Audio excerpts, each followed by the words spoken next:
secara formal Renstra Kejaksaan tahun 2020-2024 tugas pengawasan sebenarnya cuma dua.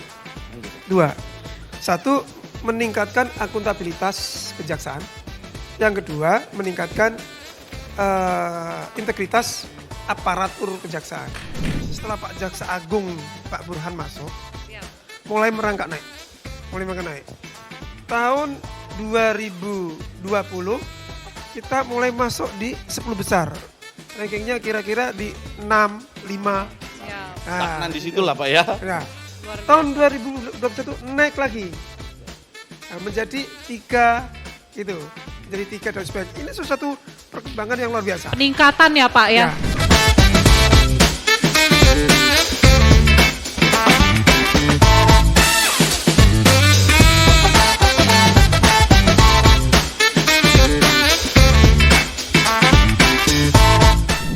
Sobat Adiaksa di seluruh Nusantara. Aduh, sudah mulai membiasakan menggunakan Nusantara. Siap. Mentang-mentang kemarin habis wawancara dengan Ketua Otorita IKN. Wah, hari ini kembali dengan ini hari kedua Mega. rangkaian Rapat Kerja Nasional tahun 2023 dari Kejaksaan Republik Indonesia. Ya, dan kita kembali hadir di program Pojok Puspenkum yang ikut memeriahkan pelaksanaan Rakernas 2023 gitu kan. Masih dengan host yang sama, itu aja itu ya aja. Pak. Dengan siapa Bapak ganteng hostnya? Saya Dedi. Dedi dan saya Mega Yulanda. Oke. Hari ini kita kedatangan berbagai narasumber lagi tentunya yang berbeda-beda ya Pak. Betul. Hari ini kita kedatangan siapa Pak? Ini beliau ini yang paling saya segani. Saya paling melihat kalau sosok beliau tuh berwibawa banget. Waduh. Dan beliau pernah mendapat amanah sebagai Jampitsus dan hari ini beliau hadir sebagai Jaksa Agung Muda Pengawasan. Waduh. Bapak Dr. Ali Mukartono, selamat datang Bapak. Selamat datang Bapak, izin Bapak. Bapak tadi udah mencicipi coklat kami kan Pak. Saya berharap coklat itu memberikan rasa bahagia untuk Bapak pagi ini. Karena Bapak kedinginan sama seperti kami Pak. Saya dingin Pak. Pak izin Pak, kita ngelihat bahwa ada subtema yang luar biasa hebat kalau menurut saya Pak di pengawasan pada Rakernas 2023. Mungkin saya akan coba bacakan subtema dari bidang pengawasan itu Mega adalah optimalisasi sumber daya pengawasan sebagai upaya mendukung kejaksaan dalam rangka turut serta tercapainya transformasi ekonomi nasional. Ini kita kasih aplaus untuk tema besar ini. Mungkin Pak Jambas bisa menjelaskan Pak, subtema ini sebenarnya arah sasaran capainya nanti seperti apa Pak? Oke, terima kasih Mas Dedi, Mbak Mega. Saya baru pertama kali datang di pojok Puspenkum ini dalam rangka kita hari kedua ini ya. Hari kedua Pak. Rakernas Kejaksaan Republik Indonesia. Di dalam paparan saya tadi malam, saya mengangkat tema itu. Saya punya pikiran begini, bahwa tema ini berangkat dari undang-undang kita mengatakan bahwa kita bagian dari lembaga pemerintahan. Lembaga pemerintahan berarti tidak berbeda dengan lembaga kementerian yang lain. Nah, ini harus kita tegaskan juga dengan Pak Jokowi, Pak Presiden kita itu waktu melakukan pelantikan kabinet mengatakan tidak ada visi misi menteri. Yang ada visi misi presiden. Kan gitu. Berarti harus satu. Jadi semua lembaga pemerintah harus satu. Ibarat permainan sepak bola, semua lembaga pemerintah ini suatu kesebelasan harus mendukung satu tujuan yang dicanangkan oleh Bapak Presiden. Ibarat main bola, pelatihnya Pak Jokowi, lembaga-lembaga pemerintah inilah pemainnya. Ada TNI, ada Kejaksaan, ada BUMN, ada kementerian yang lain. Tujuannya apa? Bikin gol. Nah, bikin gol kalau main sepak bola. Nah, gol inilah meningkatkan kesejahteraan masyarakat. Nah, ini sudah tentu tujuannya ke programnya Presiden. Terkait dengan itu, kejaksaan tidak boleh berada di ruang yang hampa. Itu kan, maksudnya apa? Faktor-faktor lingkungan ini sangat menentukan dalam penegakan hukum. merupakan bagian dari tugas kejaksaan. Jangan sampai ketika faktor lingkungan ini dikatakan orang, kita langsung memvonis bahwa itu intervensi. Tidak boleh. Kita harus memperhatikan, dan itu amanat kita di pasal 8 Undang-Undang Kejaksaan. Pasal 8, bahwa dalam penegakan hukum tidak hanya memperhatikan hukum formal, tapi juga situasi lingkungan yang hidup dalam masyarakat harus menjadi perhatian. Oleh karena itu subtema itu dalam rangka mendukung kejaksaan dalam rangka tercapainya transformasi ekonomi nasional. Jadi penegakan hukum tidak boleh berada di ruang yang hampa, harus mendukung program yang dicanangkan pemerintah. Bagian kecil dari itu di lingkungan kejaksaan adalah pengawasan. Aparat pengawasan juga begitu. Bagaimana caranya mendorong lembaga ini dalam rangka turut menyukseskan programnya pemerintah yang lain, dalam ini Bapak Presiden, dalam rangka meningkatkan kesejahteraan, dan ini terkait dengan masalah transformasi ekonomi. Nah, kira-kira itu harus mengingat ke situ.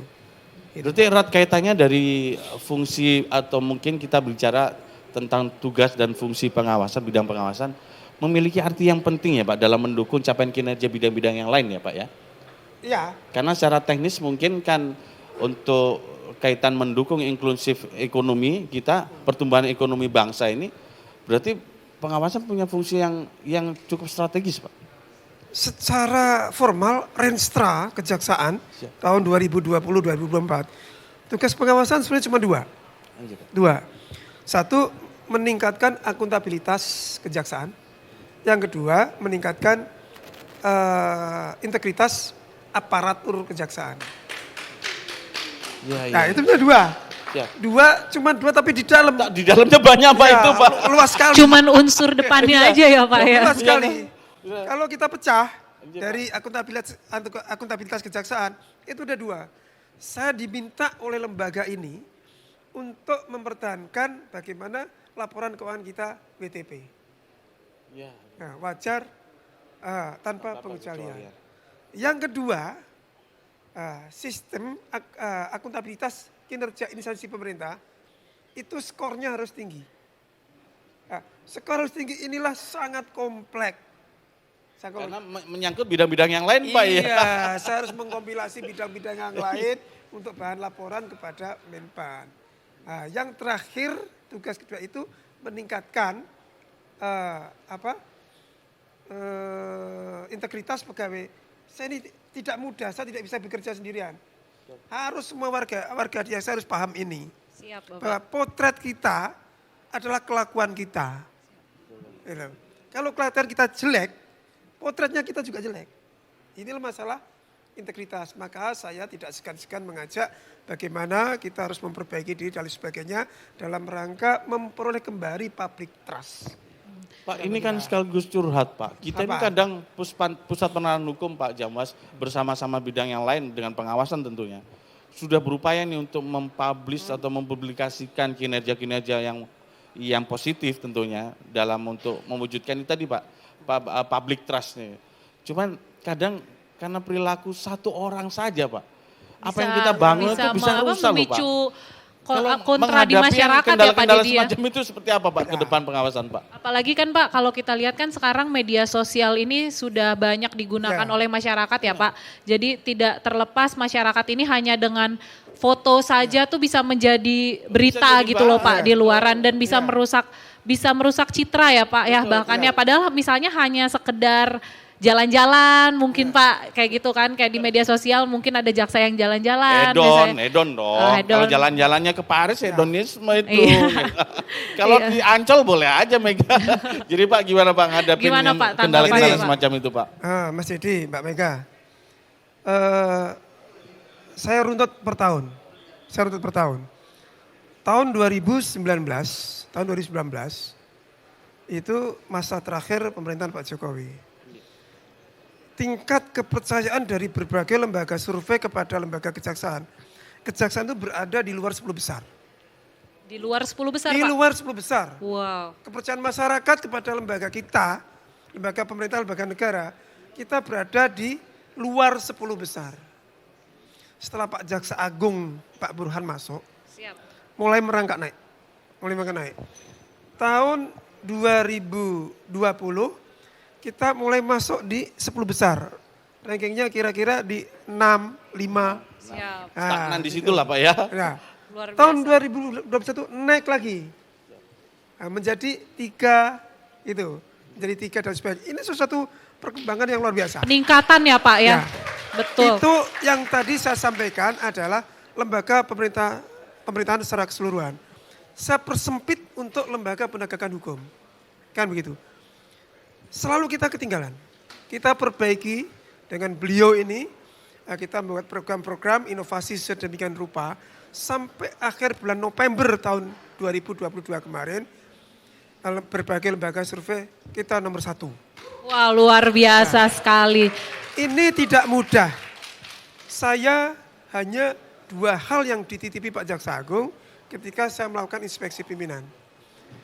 Pertama, beliau akan zero toleran terhadap pelanggaran-pelanggaran disiplin.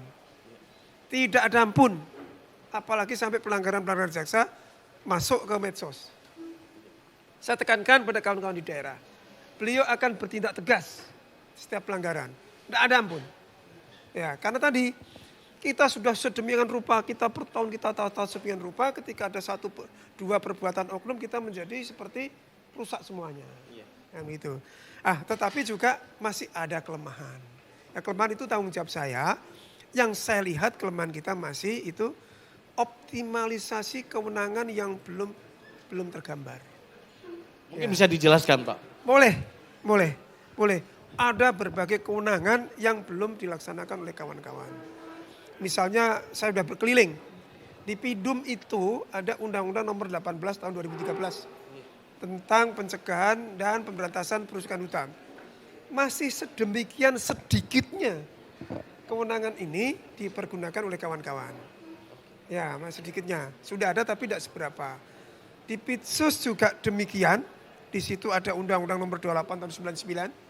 Juga belum banyak diterapkan oleh kawan-kawan. Kemudian yang baru, di undang-undang yang baru juga tentang menangani perkara tindak pidana ekonomi. Di Daton juga saya didorong, yaitu lakukan penegakan hukum. Kenapa penegakan hukum? Penegakan hukum ini perintah undang-undang langsung, tidak bergantung pada instansi lain dengan berbagai SKK. Kalau SKK kita itu pasif. Siap, pasif Pak sifatnya. Pasif menunggu. Sementara ada undang-undang yang memerintahkan langsung tanpa SKK instansi lain, kita bisa berbuat. Itu apa kelompok penegakan hukum tadi. Ada pembatalan perkawinan, pembatalan PT, pembatalan yayasan, banyak sekali. Nah, hal demikian ke depan bagian dari PR kita untuk optimalisasi. Kenapa demikian? Kejaksaan itu ketika mempunyai kewenangan baru sangat sulit. Tetapi saya minta juga kawan-kawan yang lain, apa yang sudah ada untuk dirawat, untuk dioptimalkan. Implementasinya yang penting. Ya, ini masih PR. Ya, itu masih PR kita. Ya. Ya ini kayaknya PR-nya Pak Jamwas luar biasa berat loh ternyata. Luar biasa. Tadi ada satu Pak yang harus diingetin kalau kata Pak Jamwas, jangan sampai satu kesalahan jadi merusak seluruh instansi kalau kata Pak Jamwas kan. Betul. Dan yang mungkin nggak kalah berat itu tadi nih, apa yang disampaikan beliau, bahwa pengawasan harus bisa menjadi berkontribusi terhadap capaian kinerja bidang lainnya. Iya, nah betul. ini yang harus kita apresiasi untuk beliau nih. Pak, dari tahun 2022 Pak, capaian kinerja pengawasan sudah mencapai apa yang Bapak harapkan nggak Pak? Dari sisi jumlah pelanggaran menurun. Kalau tahun 2021, ya seingat saya yang dijatuhi hukuman karena pelanggaran itu sekitar 202. Ya, untuk 2022 167. Berkurang ya Pak ya? Ya, artinya pesan Pak Jaksa Agung saya menekan itu berhasil kita laksanakan. Tetapi saya harus akui, harus jujur, masih juga banyak kekurangannya. Kekurangannya itu di bidang manajemen. Bidang manajemen kita ada tugas yang namanya di luar TUSI. Di luar TUSI.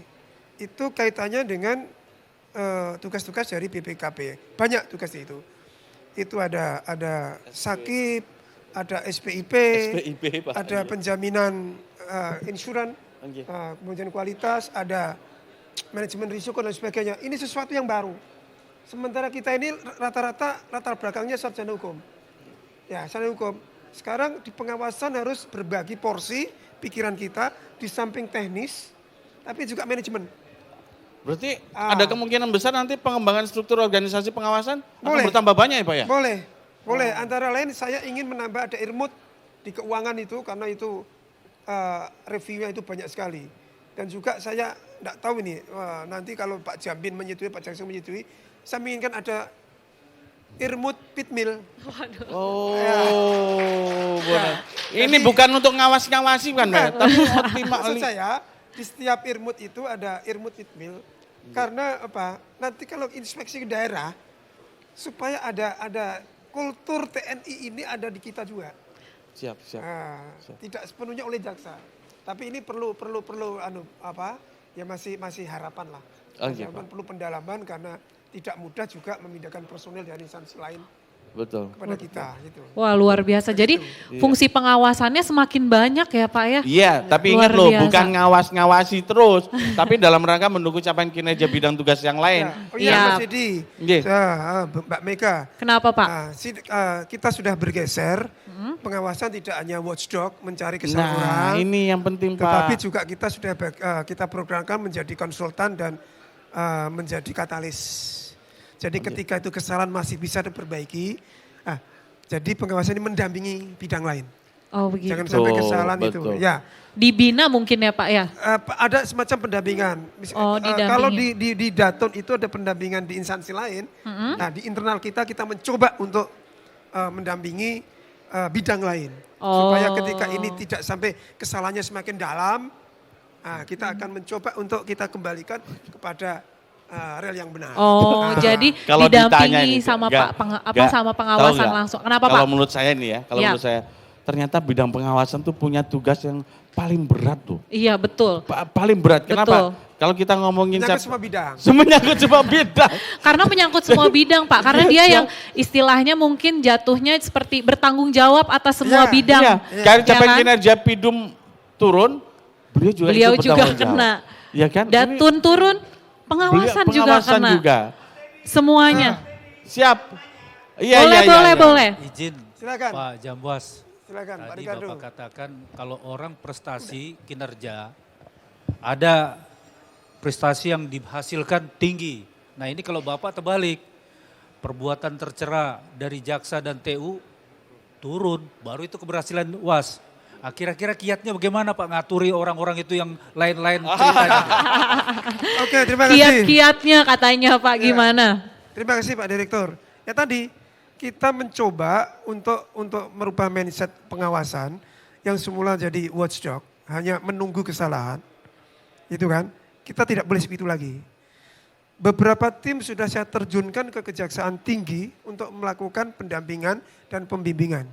Ke DKI, ke Sultra, ke Sulteng ketika ada dalam laporan, dalam pengamatan saya ada rel yang keliru. Sebelum kelirunya semakin dalam, kita kembalikan rel yang benar. Kan begitu. Maka saya tekankan pada kawan-kawan di pengawasan, jangan merasa jadi buangan di pengawasan. Jangan menjadi semacam balas dendam, tidak boleh.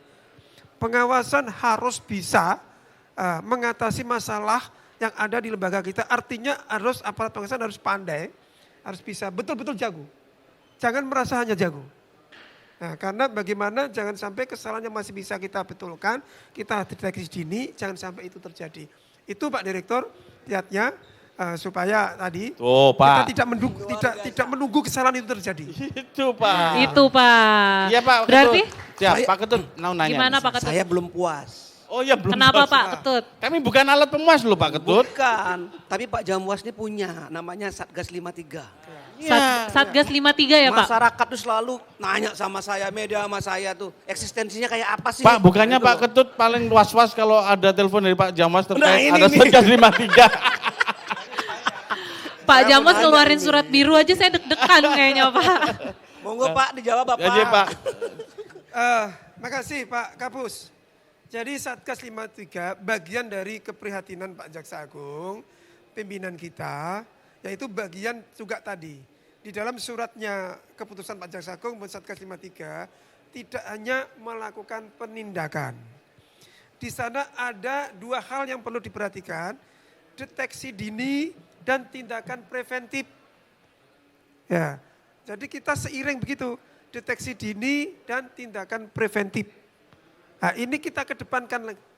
Jadi jangan sampai kita hanya jadi alat pemadam kebakaran saja.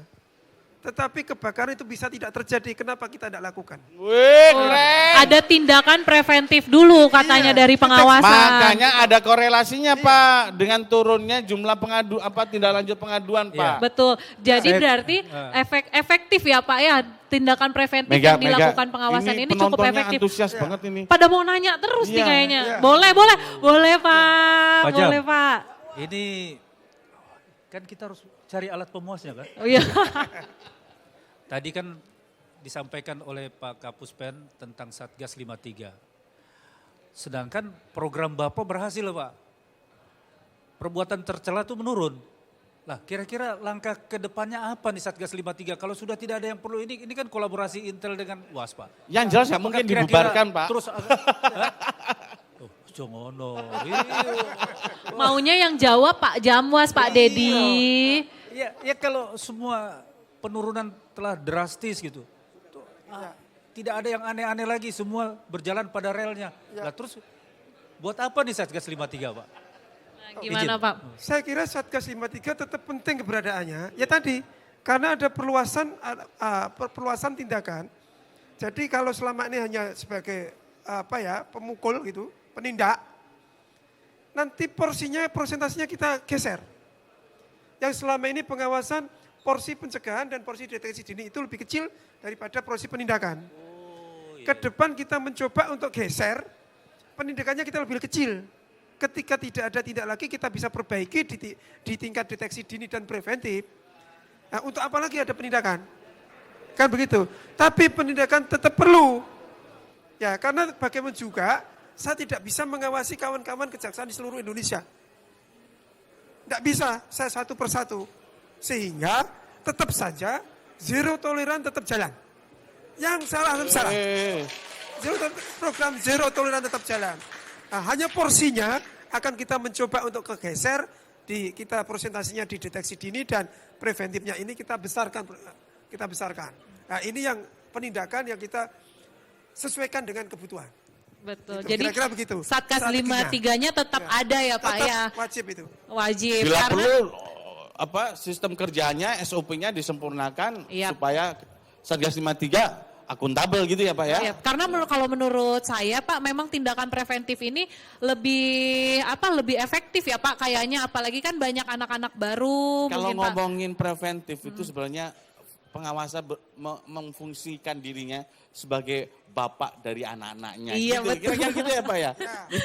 Apalagi kan Pak kita kan banyak ada anggota insan adiaksa baru terus kan Pak, setiap tahunnya kita menerima anggota baru, mau nggak mau kan mereka biasanya belum terbiasa Pak dengan sistem kerja kejaksaan, aturan-aturan di kejaksaan, mungkin disitulah peran preventifnya dari bidang pengawasan juga bisa dimulai dari situ ya Pak. Mega, ini kita ngomongin Undang-Undang 11 tahun 2021 itu. Oke. Di situ kan ada pasal yang mengatur bahwa kita sekarang itu ASN dengan kekhususan. Gimana tuh Pak maksudnya? Nah, jadi izin Pak Jamwas, dengan adanya kategori bahwa kita ASN dengan kekhususan, tugas apa yang harus dilakukan oleh bidang pengawasan Pak? Betul, di dalam Undang-Undang 11 2021 tentang perubahan Undang-Undang 16 2004, harapan kita terwujud bahwa selama ini ASN dengan kekhususan itu belum tertuang dalam undang-undang. Nah, dengan Undang-Undang 11 2021 ada penegasan bahwa kita ada kekhususan. Nah, sekarang kekhususannya itu apa? Nah, kekhususannya itu luas sekali. Di dalam pandangan saya, kekhususan itu bisa membuat struktur sendiri yang berbeda dengan lembaga lain. Bisa membuat rentang kepangkatan sendiri. Ya, bisa mengatur penggajian sendiri. Nah, tapi ini tugas BIN. Ada satu lagi yang tugas pengawasan, yaitu harus ada kode etik atau kode perilaku jaksa. Harus tersendiri, karena sudah ditegaskan kita khususan sebagai jabatan profesi. Nah, begitu. Lah, kode etik dan kode perilaku inilah menjadi tugas UAS, ke depan menjadi PR-nya pengawasan dalam rangka menjaga profesi kita ini supaya dijalankan dengan benar. Apabila terjadi pelanggaran, maka akan berhadapan dengan kode perilaku jaksa ini yang sekarang masih disusun. Sebetulnya kode perilaku jaksa ini tahun 2012 sudah ada. Cuman belum bisa diterapkan. Kenapa itu Pak? Pertama, soal majelisnya belum terbentuk. Jadi harus majelisnya belum terbentuk. Itu, majelisnya belum terbentuk. Yang kedua, di sana hanya tindakan administratif. Sementara di Undang-Undang 11 2021 kemarin pasal 13 huruf E dimungkinkan diberhentikan dengan tidak hormat. Karena melanggar kode perilaku. Kalau yang kode perilaku yang lama tidak bisa.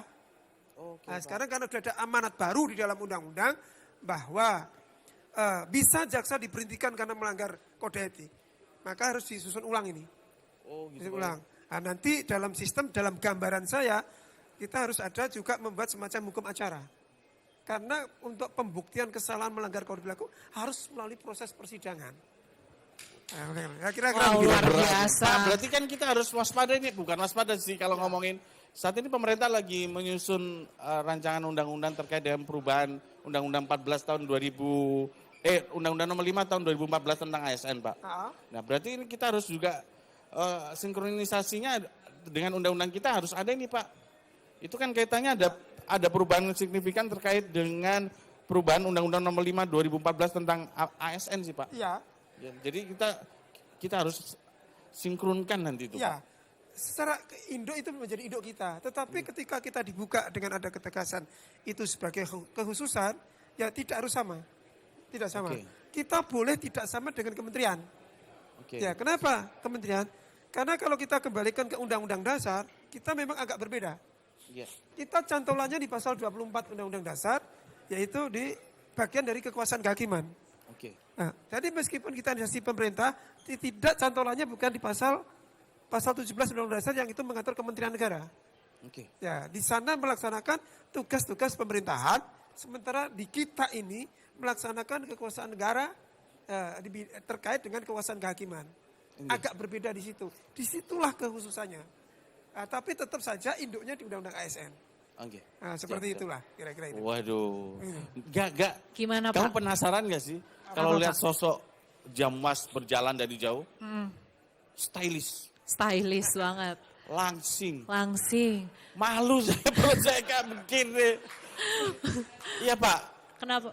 Aku dengarkan dari tadi, ini perpustakaan berjalan. Iya. Akan berjalan. Betul. Bukan nih aset lembaga kita loh Pak beliau ini Pak. Saya kalau naik takut larinya ke yuridis. Karena Pak, image-nya kenapa tadi Pak Kapus bilang perpustakaan berjalan. Image Bapak nih Pak, di luaran di Adiaksa di luaran tuh Pak.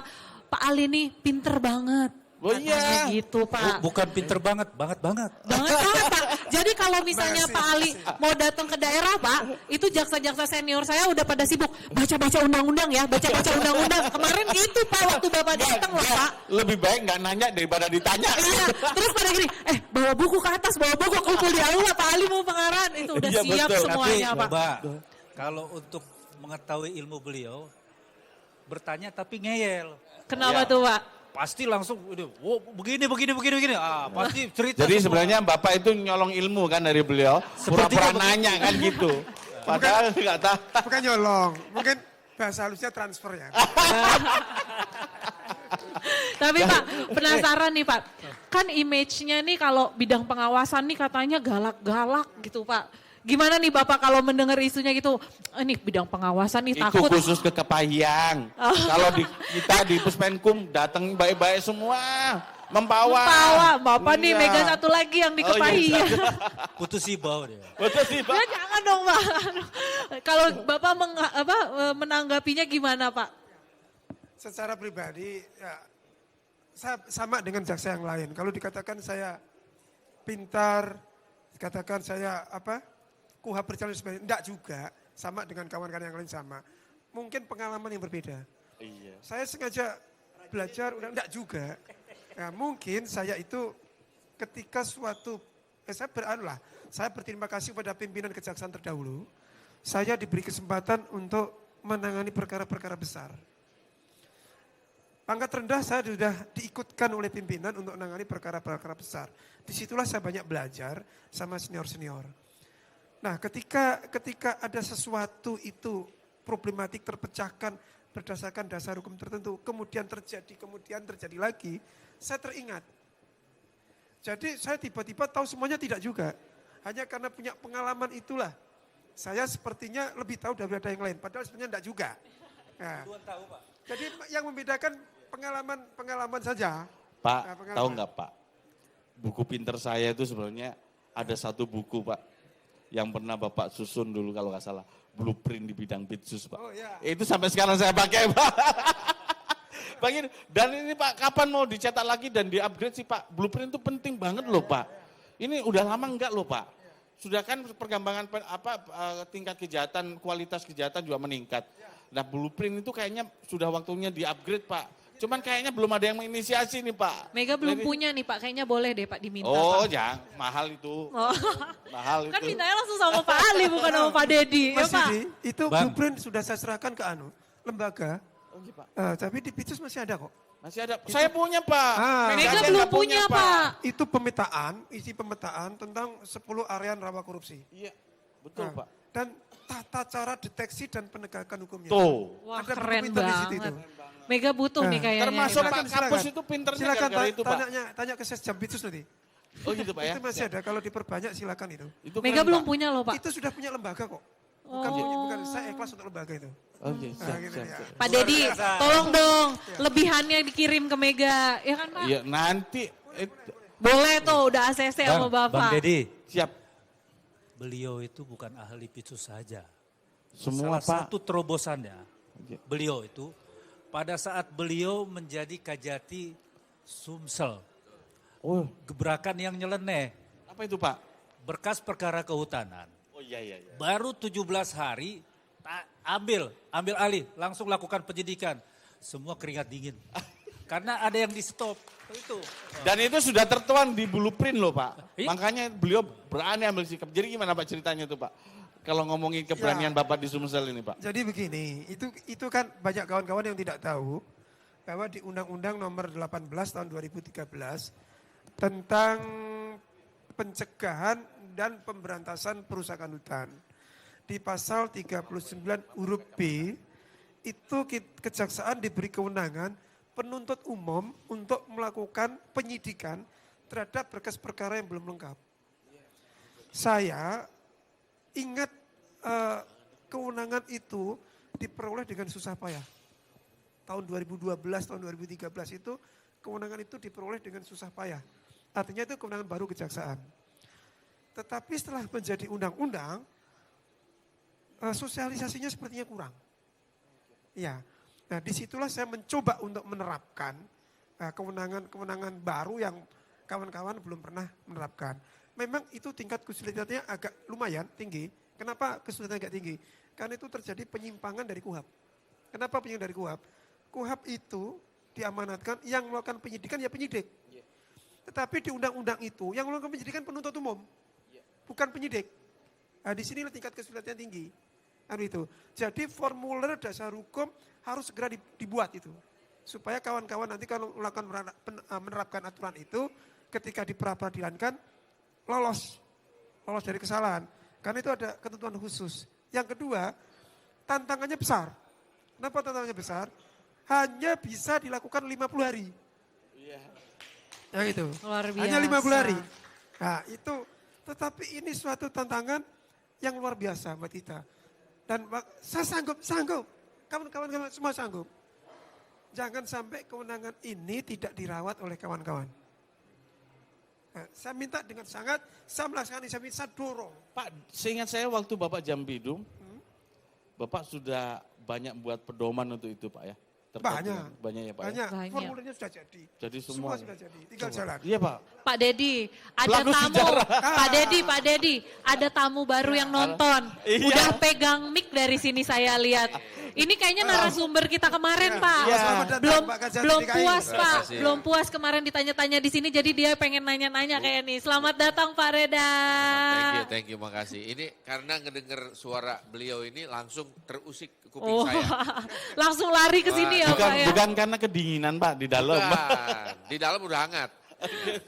Jadi izin Pak Jam. Siap, Pak Jadi Kajati, silakan. memang Pak Ali ini, ya saya biasa dari awal dulu manggilnya Pak Ali, bukan Pak Jam ini, Pak Ali ini, Pak Ali Mukartono, ya, bukan Ali Topan, bukan. Itu sebenarnya sosok guru, ya kan, sosok guru yang mudah dicerna karena pola pikirnya sistematis. Cuman orang udah takut aja ngelihat ini kan gayanya itu kan. Tapi kalau memang mau ngikutin beliau itu akhirnya kita yang untung. Mudah-mudahan Pak Ali nggak sakit hati, nggak marah sama saya gitu kan. Kenapa saya untung? Kan saya ambil ilmunya beliau ini. Transfer tanpa beliau tahu gitu kan. Salah satunya kan kalau beliau ini senang mengeluarkan ilmu tanpa pamrih. Bukan dimuji nih, ini fakta. Kenapa? Kalau saya mau lagi nulis sesuatu, saya ajak ngobrol Pak Ali. Pak Ali, saya sambil rekam ya. Wah ngobrol banyak itu. Habis itu besok jadi tulisan di media. Nah. Jadi Pak, kalau ada honornya bagi-bagi dong Pak. Wah, Jadi nyuri ilmu ya, Pak ya. Honornya. Selama ini lapor nggak Pak honornya Pak? Dapat nggak tuh Pak honornya, Tar Pak? dulu. Yang jadi pertanyaan saya ini kan sebenarnya sosok Pak Ali ini saya bilang guru. Ya Guru. Kan? Saya Reda Mantopani, itu ngakui beliau sebagai guru. Nah, mestinya beliau, padahal guru ini. Jadi ini maha guru. Sudah cocok jadi profesor nih. Pak Ali kapan mau jadi profesor ini? Wow, luar biasa. Pertanyaannya loh Pak, kapan Makasih. Pak Ali mau jadi profesor katanya nih Pak? Meskipun Mega, Kenapa, saya Pak? udah dapat bocoran karena saya kemarin podcast di UNS. Oh, jangan dulu dong Pak, ini kan penonton Gimana, Pak? Ini Insana harapan Diaksa dari Pak kita Kajati, belum Pak. tahu. Gimana Pak? Makasih Mas Edi, Mbak Mega. Itu rasanya berat. Berat artinya gelar itu kan bukannya sekedar gelar. Tapi di balik gelar itu kan ada kewajiban-kewajiban akademis. Rasanya kalau kita mendapat gelar sesuatu tapi kewajiban akademis tidak bisa dilaksanakan, malu juga. Kan gitu. Untuk apa?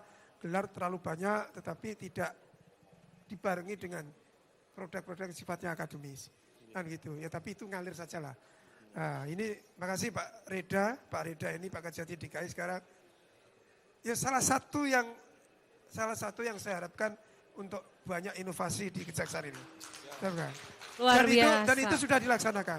Tadi saya bicara soal penerapan Undang-Undang Nomor 18 2013. Salah satu pelaku sejarahnya beliau lah. Oh iya. Beliau sanggup tidur di hutan. Oh iya Pak. Iya, untuk membujuk orang menjadi saksi. Gini Pak, agak kesulitan di situ. Ketika kita menerapkan undang-undang itu, waktu beliau itu aspidum saya, dan itu kan, masyarakat di desa itu penghidupannya di hutan itu sebetulnya banyak pelanggaran. Tetapi dia tidak tahu kalau itu pelanggaran. Nah ketika kita mengusut pelanggaran itu, masyarakat tidak mau jadi saksi. Karena selama ini dianggap itu tidak salah. Padahal itu salah. Lah, beliaulah yang membujuk itu dalam rangka membuktikan perkara. Dalam rangka bahwa masyarakat itu mau menjadi saksi ketika ada pelaku-pelaku dari luar dalam rangka perusakan hutan tadi. Itu pekerjaan tidak gampang. Dan itu saya lihat berhasil. Ada dua hal yang saya catat di situ, keberhasilan lain di dalam penerapan undang-undang itu. Beliau ini menetapkan tersangka baru, Pak. Di undang-undang tidak jelas. Tetapi direalkan beliau ini menjadi sesuatu bahwa di dalam melakukan penyidikan, meskipun kita tidak mulai dari awal, ternyata pengadilan menerima, kita bisa menetapkan tersangka baru, Pak. Luar biasa. Pak Dedi, nih kita kedatangan tamu baru lagi. Memang gini Mega, agak berbeda. Kenapa, Di saat Pak Ali Mukartono sebagai tamu, yang datang Yang jadi datang penonton luar kok. biasa loh. Bintang-bintang Pak, semua ini. ini dua-duanya kemarin sudah jadi narasumber kita, Pak. Iya. Jadi ini bisa ada di sini luar biasa ya. Iya. Jadi mereka yang mau selamat. nanya kayaknya, Pak. Ayo Pak Nih, Narendra. sudah silakan, datang Pak. hadir di Ya. antara kita juga ada Bapak Narendra. Baru Kenapa, Pak? sehari saya terilhami beliau, Pak Narendra. Kenapa, Pak? Kemarin bicara lampu Aladin. Nah, cocok dengan saya ternyata. Gimana Pak Narendra? Boleh pertanyaannya. Jadi begini nih, sebetulnya kita ini bisa seperti hari ini karena Pak Ali. Saya ini dulu awal-awal ini nggak ada tuh hobi-hobinya sidang sama nyidik. Ini saya kemudian diculik, dikenalkan Pak Salim atau, kamu coba nih kenal nih. Dulu saya takut banget karena Pak Ali ini, maaf ya Pak Ali ya, dipanggil sama kita gitu Pak Amuk. Kata tukang ngamuk gitu nah kata. Padahal Ali Mukatono, jadi, tapi kan deg-degan, waduh. Tapi betul Pak Ali ini kalau saya bilang the best mentor lah buat saya. Karena kita ini punya kemampuan penuntutan penyidikan seperti yang kita lakukan selama ini ya dapetnya Pak Ali. Kalau dulu Pak Ali nggak ngedrill kami ya kita nggak bisa duduk di posisi kita hari ini Pak Ali. Jadi sebetulnya dan kita terima kasih sekali Pak Ali. ya karena kita butuh Pak sosok seperti Pak Ali yang bisa jadi mentor bagi generasi-generasi berikutnya gitu Pak Ali. Jadi Bapak ini bukan tanya ya Bukan kayaknya. nanya, kalau ini Kayaknya Bapak lagi lebih ke memuji Pak Ali. apresiasi. Mengapresiasi. Biar pada tahu gitu, Pak Ali walaupun waktu itu sudah kasih pitsus Jakarta Utara ya Pak ya? Iya, kami ini masih fungsional nih. Pak Ali itu nggak pelit-pelit kok tanya tadi. Ilmu semua dikasih, walaupun tadi amuknya tetap betulan gitu Pak. Kita kasih aplaus untuk beliau. Beliau. Pak, satu kata untuk Puspenkum Pak. Satu kata untuk Puspenkum Kejaksaan. Satu kata untuk Puspenkum, Bapak. Puspenkum, penyambung lidah kejaksaan. Asik. Tanpa Puspenkum, masyarakat tidak tahu tentang kejaksaan. Asik. Pak, satu lagi Pak, saya penasaran. Hobi Bapak apa sih Pak? Jogging.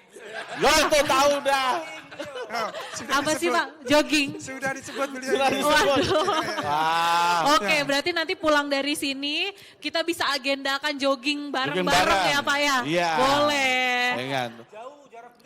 Oh jauh. Kan Bapak, Bapak kan banyak yang nemenin Pak. Saya punya pengalaman soal jogging Oke, ini. siap. Waktu saya jadi Kajati Bengkulu. Rumah dinas saya itu sebelah Korem. Korem. Iya. Siap. Sehingga rumah dinas juga oleh Pak Danrem dijaga tentara Pak. oh, iya, siap. Karena saya hobi jogging, saya lari Pak. Itu kan. Nah, tentaranya ikut lari Pak. Tahu-tahu hilang di belakang Pak. Tidak bisa ngejar saya, dia balik. Waduh, tentara aja kalah ya Pak ya. Waduh, Luar keren, biasa keren. sekali. Bapak terima kasih atas Terima waktunya. kasih, Ini Pak. apa sutradaranya pada udah gini-gini Pak. Karena waktu Bapak di dalam Oh gitu. apa sudah gitu, waktunya gitu. mungkin ditunggu Ya. para pejabat Ditunggu, yang siap. lain. Satu kata terakhir Pak, untuk kejaksaan. Nanti Pak protes lagi kayak Pak Karopek kemarin gak ditanya. Iya. Satu kata untuk kejaksaan. Kejaksaan lebih maju dan dibutuhkan oleh masyarakat. Luar biasa. Terima kasih Bapak Ali. Sobat Adiaksa, Terima kasih. kita sudah menghadirkan narasumber hebat dan tunggu episode berikutnya akan Dengan hadir narasumber yang lainnya. Salam sehat untuk kita semua. Terima kasih Pak Salam Ali. Sobat Adiaksa. Terima Sampai kasih jumpa. semuanya. Rekan-rekan ya Puspen, Siap. Pak Karocana, Pak Kajati DKI, terima kasih atas supportnya. Beliau-beliau inilah yang akan melanjutkan Tongkat estafet, Pak. untuk estafet untuk kejaksaan. Amin. Dan juga yang lain. Oke. Oke, terima kasih, Terima kasih Bapak. Pak Ali. Terima kasih.